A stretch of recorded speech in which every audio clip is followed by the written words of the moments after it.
Flooding has been a recurring issue affecting many parts of Nigeria, and over the years, victims of flood are yet to recover from its negative impact. Recently, the Cameroonian government, in a letter addressed to the National Emergency Management Agency, NEMA, of its intention to release water from the Lagdo Dam, asked the agency to take precautionary measures. The federal government has now confirmed that the dam was opened on Monday night, but impact will become visible in 7 days. States that could be affected are Taraba, Benue, Nasarawa, Kogi, amongst others, and communities along flood-prone areas have been warned to vacate. Joining us via Zoom is Director of Programs, Corporate Accountability and Public Participation Africa, CAPA, Philip Jakpor. Good morning, Philip. Thank you for joining us. It's a pleasure being here again. Right. This conversation about flooding has become a yearly conversation we have with you, because I recall last year how we had this conversation, and even sometime early this year, we also had this conversation about flooding when the early warning system was put in place. Then and now, what has changed? Because we are seeing the federal government speaking with state governments to begin to evacuate persons from low-lying areas to avoid, the impact that we regularly get. How we have lost a number of persons, a number of houses, properties. What do you think has changed between then and now when we had the early warning system? Well, when I responded to your welcome, I said it's good to be here again. Well, in truth, it may not necessarily be good, because the same things we discussed the last time, here we are again discussing it. The only thing that is different is that we have another administration. So that is the only different thing. So we hope that this administration may be able to do what others have not mustered the courage to do, because this has been a recurring decimal since 2012. One thing also that has changed, which I must mention, is the fact that now we seem to, the early warning systems are becoming better. So unlike in the previous cases, when suddenly we wake up and we discover that we are, surrounded by water, the Cameroonian authorities even wrote to the Nigerian government. Now, while the letter came on August 21st, we hear some public officials here say the waters had been released since August 14th. The information we are getting yesterday is that within the next 7 days or so, we are going to see the manifestation of the release of waters from the Lagdo Dam. Now, why must water be released? Lagdo Dam is in northern Cameroon. They are having heavy rains as it is. And if they do not open the dams for water to go out gradually, the dam might burst. And if that happens, it's going to be worse than the gradual release of waters. So what have we not done? Since 1979, we're supposed to have built what we call buffer dams, so that when waters are released upland, we are in the low-lying plains. The small buffer dams to receive them, so the impact is not going to be much on people who live along the waterways. But unfortunately, administration after administration, they have been telling us stories. Nothing has practically happened, and we are always caught up in this situation. I was reading the news, and all the state governments were using the same template. People should evacuate. Some of them went as far as saying schools have been prepared. I think in Benue State, I read something like schools in the 22 local governments have been designated where people will, relocate to. And the question you ask yourself is, if schools have been designated as refuge points, when students resume next week, where are the students going to, be taught? So it means these responses are just ad hoc. The state governments have not learned any lesson from previous floods. They have done nothing. That's why you have these panic measures. Nigerians are panicking. That's one what one of the headlines said. And then just like last year and the previous year and the year after that, we're going to have agricultural losses because you're going to have farmlands submerged, and then look at the implication on the food situation and the economic situation Nigerians are passing through at the moment. It is very, very disturbing. So the state government should be held accountable when we start seeing the kind of images we see last year in Bayelsa. We saw dead bodies, bodies from corpses struggling with the living, in flood waters. We saw those kind of things. We heard about, I think in 2022, about 4 trillion was lost in, agricultural produce that was underwater. So these kind of things are very, very annoying when you hear them. It shows we as a people are not prepared. But like I said, this is a new administration. Let us see if they are going to match words with action, because I think the Minister of Water Resources said something. I mentioned that. Philip, can you hear me?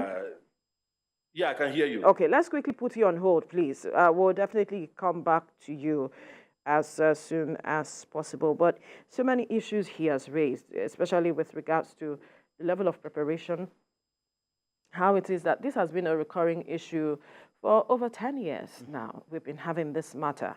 And one of the concerning things that he talked about was the preparation of schools as refuge centers or points for persons who could likely be displaced as a result of these floodings. Why are we always carrying out fire brigade approach to issues as critical as this? Is it that we do not understand what it is that is going on across the world with climate change, how it is? We've seen countries, in Europe, how they address these matters when it comes to moving people, evacuating people. They have shelters created. Schools are meant for educating students, where they are to resume not long from now, like he rightly pointed. What happens to them? Are we going to stop education because we have a flooding issue?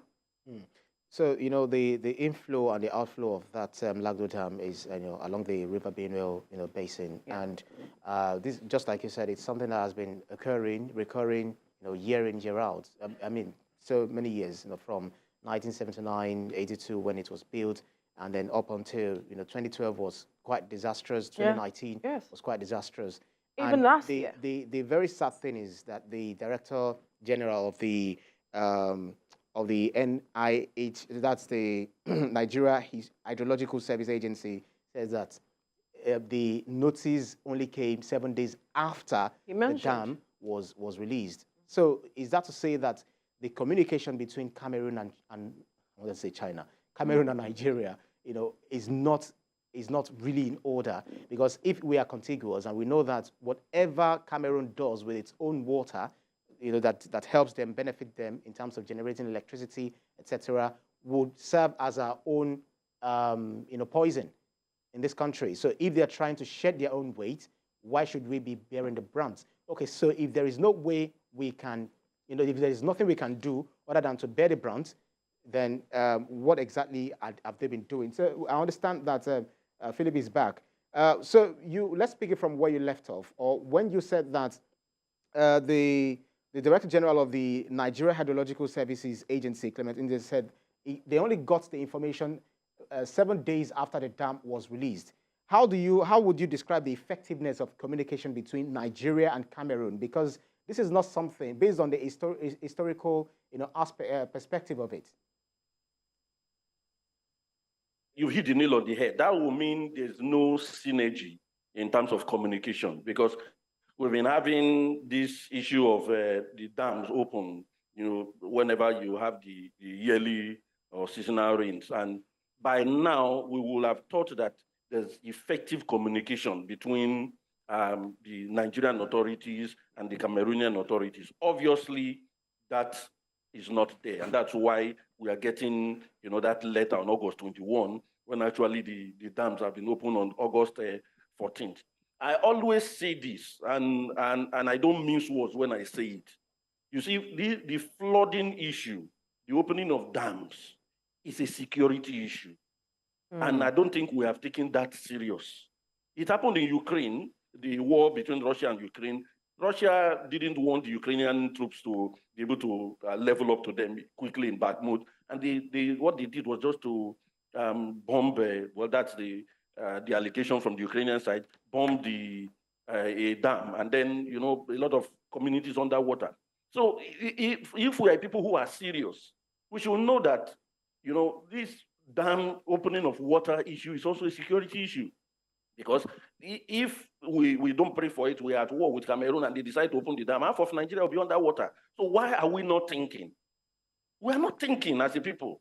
And this has been happening year in, year out. We are not thinking. So by now, we should have moved to the point where we build those buffer dams. You should have moved to the point where NEMA will be telling us that this year they have, you know, 10, 20 choppers that can reach people who are going to be displaced. The kind of images you see when there's flooding or the hurricane season in the US and other parts of the West, where you see people, they are picked from their houses, that shows we are a serious people. But this is what has been happening, and every year we look forward to February or so to hear that, you know, there will be floods. And this is a climate change era when you're going to be having more of these kind of incidences. Just like you have flooding in these parts of the world because of the excess rains that we are having. You know, in other parts of the world, is heat they're experiencing. You know, so climate change manifests in different, you know, different ways. And this is what we have. And water is supposed to be a blessing compared with fire. Fire consumes everything, but water helps to regenerate the earth. And that's why you have the dams, which are supposed to serve those purposes. But unfortunately, we have not done what we are supposed to do. But again, I still insist that we have to start looking at what the state governments are doing. During the COVID era, every state had these shelters on high ground where people could relocate to. Maybe because nobody wanted to relate with somebody who had COVID then. You know, quickly they set up these shelters. Every state had it. So what has happened to those kind of places? Why don't we upgrade those kind of places if they still exist? And then because these people live in the riverine areas, the waterways, you know, whenever we hear that these floods are coming, we move them to those places. So it's not hard dog running up and down asking for ecological funds for little things that they can do. So it's like I said earlier on, it's unfortunate that year in, year out, we are saying the same thing. And no, it's almost like we have become John the Baptist, you know, crying in the wilderness and nobody's listening. Unfortunately. Now, it is reported that the impact of the release of the dam would be seen in 7 days. Could you help us understand that aspect, why it's going to take 7 days for us to see the impact, and what are the impacts you are foreseeing this time around? That's on the one hand. On the other hand is the resettling of these persons who live along the low-plain areas. It has become, for them, these are their ancestral lands. How do you separate these people from their ancestral lands? How do you help them understand that it's actually endangering you where you are right now? You need to be moved out of here. Okay, well, I think I will start with the last question, actually. So education is very, very important. Real awareness creation is really important. So we may want to do, you know, a visit to some of those communities that are likely to be affected, if actually they are hearing, you know, what the government is saying. So it's hardockery. At the end of the day, if you go to those communities, you even hear that a lot of people I'm not even aware that any flood is going to happen. Suddenly, they are surrounded by water. So we see clumsiness in the way things are done. The way you hear that some, you know, palliatives are being distributed and people are not getting things, or people are getting peanuts, that is the same thing that is going to replay, because you are going to have maybe Ministry of Humanitarian Affairs and state level ministries now talking about distributing bags of rice, bags of gari that will ultimately vanish. And then, you know, some people have become richer while those who suffer losses. And I mean this, if you go back to those communities that, you know, suffered losses last year, ask them if they got anything. Most communities got nothing. So all these talk about, you know, sensitization at the national level, NEMA is doing that. I agree, they are doing a good job of that. The early warning systems have become better. But the state level counterparts, I don't think there's a lot of synergy between NEMA and SEMA, you know, at state level. So it's hadockery all the way. That is for resettling. Now, these people in those localities, most of them are fisher folks. They are used to, just like you're talking about the Jaw people, the Lagdo people. You can't separate them from water. But then it doesn't mean every Jaw person is living on the waterways or every Lagdo person. You know, the more enlightened people are, the more people see the dangers of, you know, living so close to, you know, threats. They will naturally move. But if we continue this system of not doing adequate sensitization, education of people, people will, you know, start blaming these things on other things. So that level of engagement is not there. And so recycling most times is everybody to himself. People will naturally relocate by themselves. I don't believe what the state governments are saying. Now, as per the waters taking 7 days to come, of course, it's a big country. Cameroon, like I said, is upland, and then we are in the lowland. Gradually, you are going to see the flood waters coming, and then around the Lokoja axis, because Lokoja seems to be the epicenter, you are going to then have the flood, you know, inundate a lot of farmland, inundate, even in the city. And then gradually the water starts sneaking its way until finally it empties into the Atlantic through Bayelsa, Cross River. So it's just the natural course that water will follow. That if you look at the map of Nigeria, that's how it is. But so I will have anticipated that the states that are particularly mentioned, I think about 11 states, Kogi, Adamawa, Cross River, Rivers, Delta, Edo, you know, I will assume that these states are doing a lot of sensitization now, but it's an assumption because most times Nigerians are on their own. We have seen it in the past. There's no reason to believe that it's going to be different. And then we're going to be losing a lot in terms of agriculture. It's going to give rise to food crisis. A lot of people are hungry today. A lot of farmlands are unproductive because people have fled them for security reasons. So you're going to then have this food crisis that will follow. And you know, you can imagine, you know, the implications on the individuals, on communities, and on the economy. So it has a multiplier effect on the long run. So it's beyond water just coming and then draining. What goes with it? You know, people are going to relocate from their houses. Those houses, some of them will become, you know, unsuitable to live, and they are going to carry the burdens on them by themselves. So these are the multiplier effect of what is predicted. Well, just like you said, what is coming from Cameroon, it now becomes a whole lot of disaster, like poisonous for the Nigerian communities. If we do not find a lasting solution, then it will continuously be an annual, you know, ritual of having to do the same thing over and over again. Because we know that there is this Dasin Hausa Dam in Fufure local government in Adamawa State. How do you think we can, I'm not sure exactly why this has not been completed, but then how do you think we can use this to our own advantage? Because we need water and we also need it for a lot of things. But what are the ways that we can explore the use of what is supposed to be a problem for us to our own benefit? Well, I think I'm as blank as you in terms of what is the status of the buffer dam that we are supposed to build. But that is actually the solution, building the dams that will assimilate the waters and then, you know, do some level of dredging, although that environmentalists have some issues with that also. So it must be done in an environmentally sound way. Do some dredging at that level.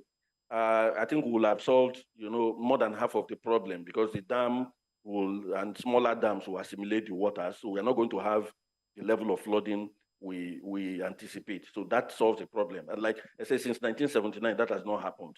So you can imagine what we will have achieved that, you know, these losses that are going with not doing what we're supposed to do. And then we can then do other follow-up things, which includes, like I mentioned, the minimal dredging, so that waters that come can easily, you know, find their level without doing a lot of damage. I think that is, and then, okay, at other levels, still sensitization of people who live by the waterways. Once people have information, once they are well informed, we don't need to tell them what to do if they are well informed. It will just be by the way. So these are just, it's not rocket science. But if you ask me the status of the dam, I don't know. Because the Minister of Water Resources is supposed to be telling us now that, okay, that dam, the construction has begun, or it has gotten to 70% or 20%. Every government official that is a stakeholder in this particular issue, you know, they use words that you can't hold on to. The Minister of Water Resources said, you know, the dams will be constructed. So it's almost like nothing has happened, and that some dredging will happen. Where will the dredging happen? We are not getting concrete information. So it's just, you know, saying so many things and actually not saying anything. So, and all these things, again, boils down to the fact that nobody is held to account for these kind of things. Which are the relevant ministries that will address this, you know, situation? What are they doing?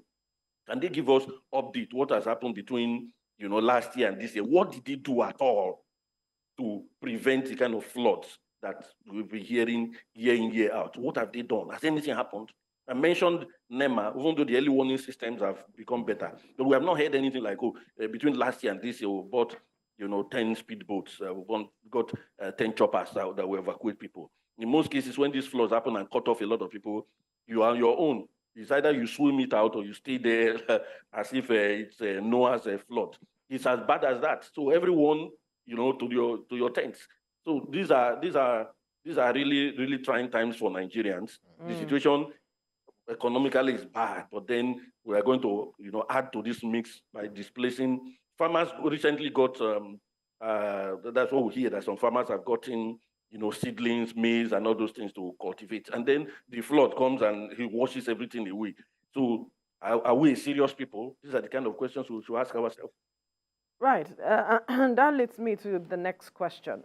Should we start looking for eco-friendly solutions to our farming as it is, now that we know that we have yearly flooding?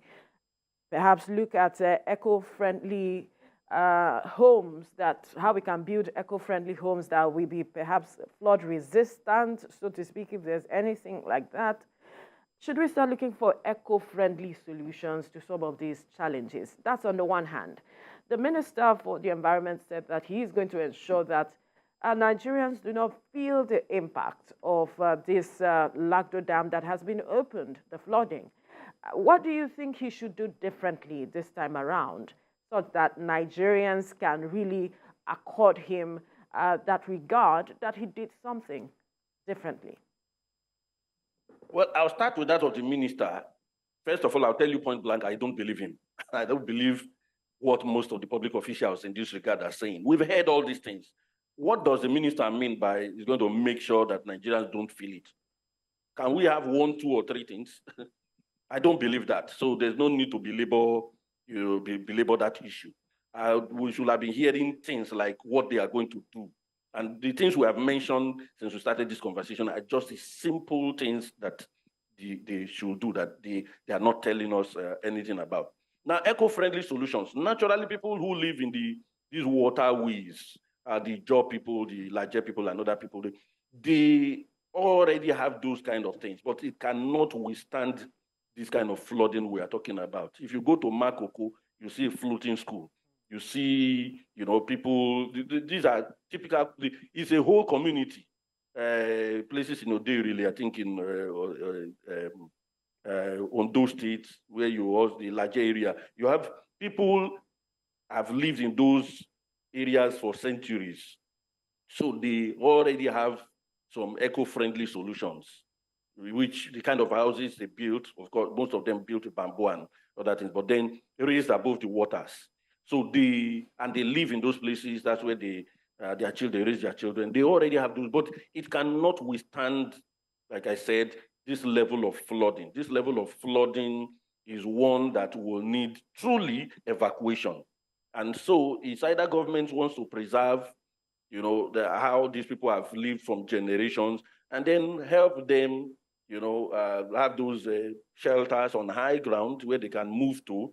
It will mean government has shown responsibility. You know, you dignify your citizens. When you say evacuate, everybody move, and there are no plans, you don't dignify your citizens, you know, because you are telling them you are on your own. Whatever happens to you, and then after this flood ends, you will not hear anything again until January or February next year.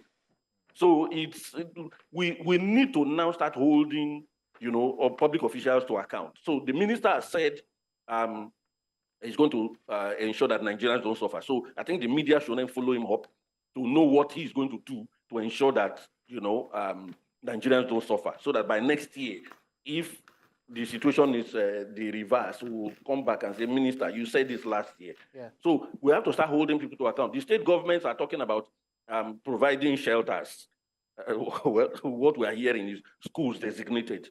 So by next year, we should be able to go back to them and say, are you going to provide schools again, or you have built something that is more sustainable? So we should be concerned about details. So we shouldn't allow these people talk and get away with it. Right. You should follow them up, bumper to bumper, and get them to do what they were elected or appointed to do. So if we have this happening year in, year out, it means that, just like you, there are so many experts who have, talked and talked, to profile solutions.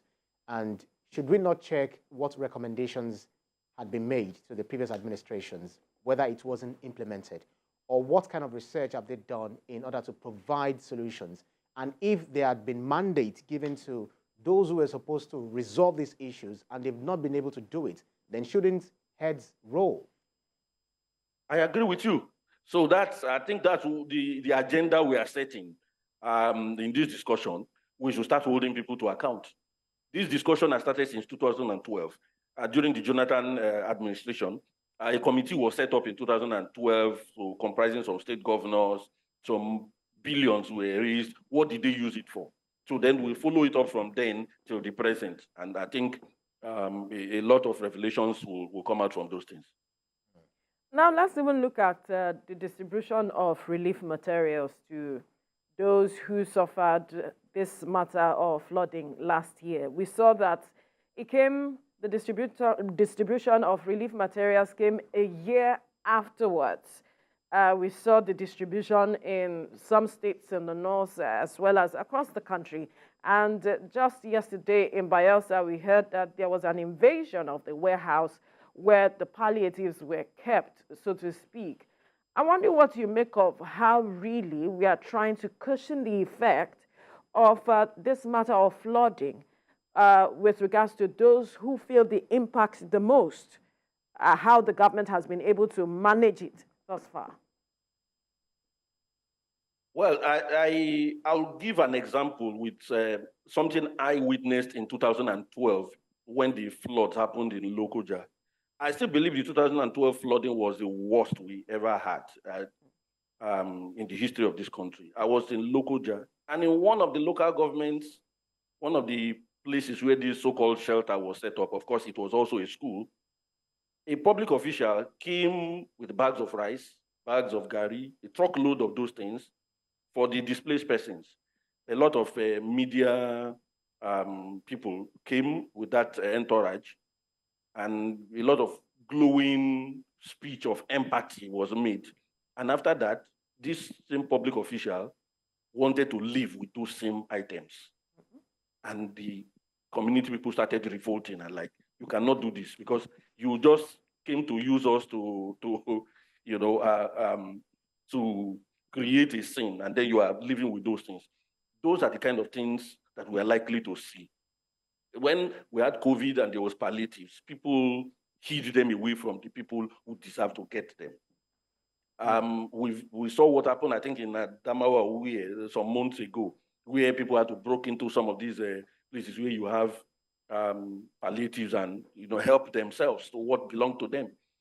So the fact that palliatives are distributed 1 year after flooding, it shows this, like I said earlier, it's hadockery. It's for most of these state governments. What you start hearing, just take your time in the next 1 or 2, 3, 4 days, is ecological funds. It's all about collecting money and not using it for the people who deserve it. So civil society, those who have a stake in the Nigerian project, people who believe in the country, who wish our people well, this is the opportunity for them to actually also do some work in terms of monitoring these things, how many bags of rice was allocated, who got it, how, things like that. A lot of monitoring, a lot of attention has to be beamed to to what is going to happen in the next few days. And I also, like I said, when this program began, we want to assume that with the current administration, things will be done differently. So this administration has, the opportunity to prove that it is different.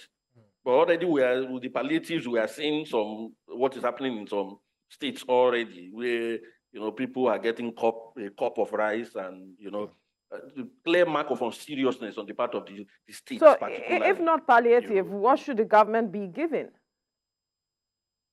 Well, giving palliatives in a situation like this is an emergency situation. It's not a crime to give palliatives, but are they doing it the way it should be done? That's the question. Most times the palliatives don't get to the people. It gets to be diverted to the friends of the politicians. That is where the problem is. Because truly, if there's an arrangement for palliatives for those who are going to be displeased, we should see these things distributed in a dignified manner. We should see order. It is not there. So in the midst, in this confusion, some people are benefiting. That is what we should.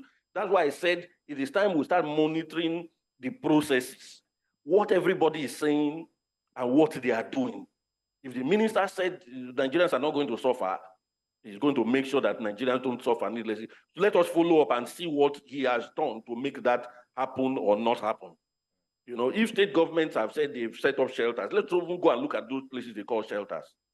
If they have said they are providing palliatives, let us see the kind of things they are giving, and then speak with people who are supposed to be beneficiaries of these things, so that we expose these things, and then maybe they start feeling some sense of shame and doing the right thing. Looking at the urgency of need and the fact that we have new administration, Veronica alluded to the fact that, looking at countries, developed world like Japan, China, where Japan, we know that, back in the day, there was this tsunami of a thing that happened, costing a lot of lives and property. Where is the place of, technology? Should we go to some of these developed countries, ask them to come over, build dams along River Niger and that of, is it Niger or Benue? Yeah, rivers Niger and Benue, different dams, just apart from the other dam that has not been completed. And what exactly is the place of technology in the scheme of things, looking at this flood, looking at these water problems? Well, I think going to different countries of the West to build dams for us and do these things we've mentioned are not rocket science. These are things that we can handle at our level. I don't think we need Japan. The technologies we are talking about, they are very, very far from us. We should do just the simple things, building a buffer dam, building shelters are those things that we need. Like, I think 2 years ago, USAID was distributing aid kits, first aid kits and some other necessary kits that are important for people who are displaced. Do you mean we cannot do those things? We have to wait for USAID to come and distribute kits? So let's not go into the issue of the technologies. Let's just look at the simple things we can do. It is just that we are not prioritizing this issue, first of all, and then we should start, like I said, we should start asking questions. When people say things, what are the follow-up things?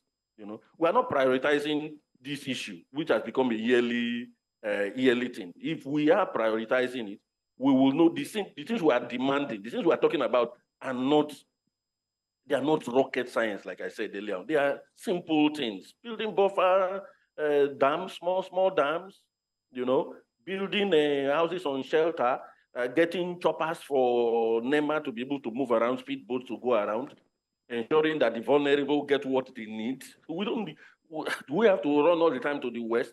Didn't we have indigenous solutions also? Are we looking at those things? Because you are not going to import Japanese technology for a typically African problem. How do we address it? Japan and those countries we are talking about, they come to these places and take our raw materials.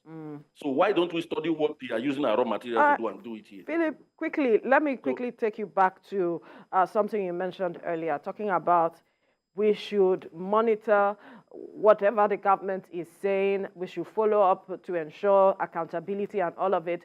Now, it goes to show that the people have a major role to play.